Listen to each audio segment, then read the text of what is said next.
ఇలా తెల్లవారే వెలుగు రేఖలా పచ్చ పచ్చ పచ్చి మట్టి బొమ్మలా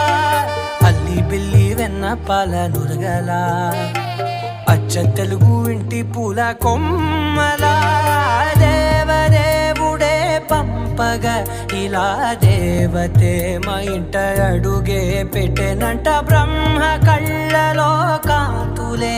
మా అమ్మలా మా కోసం మళ్ళీ లాలి పాడేనంట. వచ్చిందమ్మా వచ్చిందమ్మా